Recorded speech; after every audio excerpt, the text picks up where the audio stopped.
Okay, so weight loss programs. Weight loss programs, first and foremost, are always going to be a matter of nutrition. There's no special training methods you're going to use that are going to be, well, these training methods are going to help you lose weight and these ones are not, with the exception of doing tons of cardio. The only reason cardio is going to help accelerate weight loss a lot more rather than other methods is simply because you're going to burn a lot more calories doing any kind of long distance cardio modality as opposed to any kind of training that's going to be of higher intensity like sprinting or weight training, etc.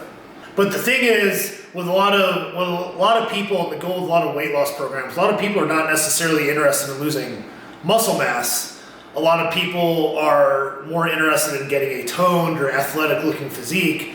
And typically in those cases, people are also trying to also increase muscle mass or at the very least maintain what they have while they lose body fat. And in order to do that, you generally want to follow a program that allows you to maximize muscular hypertrophy and also facilitates fat loss. Now you can certainly do some cardio in order to facilitate that fat loss, and everyone should do cardio anyways as part of a well-balanced program, but you're not going to do a bunch of HIIT workouts. You're not going to do all these trendy stuff as these workouts are going to magically melt all the fat off your body. The thing that's going to help you lose fat is going to be eating less. Now, this does not mean you need to starve yourself. Any successful weight loss program, and this is kind of where we get into recovery considerations, is the faster you try to lose weight, the more likely you are that you're going to not be able to build muscle mass or you're going to lose muscle mass during your weight loss. The slower you attempt to lose your weight, the slower you attempt to lose body weight and body fat, the less the calorie restriction is going to negatively impact your training. In general, the body likes homeostasis, so the less you try to shock your body with these huge periods of, well, I'm going to do this 4-day fast, and I'm going to do these crazy, insane things, and I'm going to constantly be switching up and changing my workouts all the time. Your body's going to have a hard time adapting to all that, and then what ends up happening is during those periods where you're not eating very much and your training's not very consistent, your body's just going to dump a lot of muscle mass off. And then even if you do lose a significant amount of weight, you will find that you don't look as good as what you thought you were going to look like because a lot of your weight loss was in fact muscle tissue. Now granted, that being said, usually the more body fat you have, the greater your capacity to lose more weight without it affecting your training. But as you get to leaner and leaner body compositions, any additional fat loss and any additional calorie restriction is going to negatively impact your training more. Sometimes it's okay to be a little bit more aggressive in the weight loss journey, but once you start to see your performance is starting to, you're having a hard time maintaining your training, your typical training routine, with the current diet that you're on, sometimes it can be okay to just pause the weight loss for a couple weeks and keep the training the same and give your body some time to adapt. Or you can just aim for a slower rate of weight loss. So maybe you can start off with a 2% loss of body mass, every week. But as you progress and as months go by and you've lost more and more weight, you might have to reduce that to 1% or even 0.5% every week.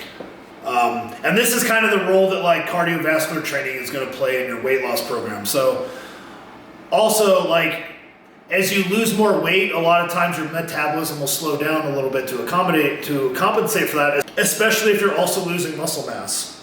So sometimes, as you go through a very sustained process of trying to lose weight, and you're, as opposed to just, every month, you got to knock 100 calories off your diet or so to continue seeing the same rate of weight loss. Sometimes, as opposed to doing that, you can just increase your cardiovascular training and not have to reduce your calories.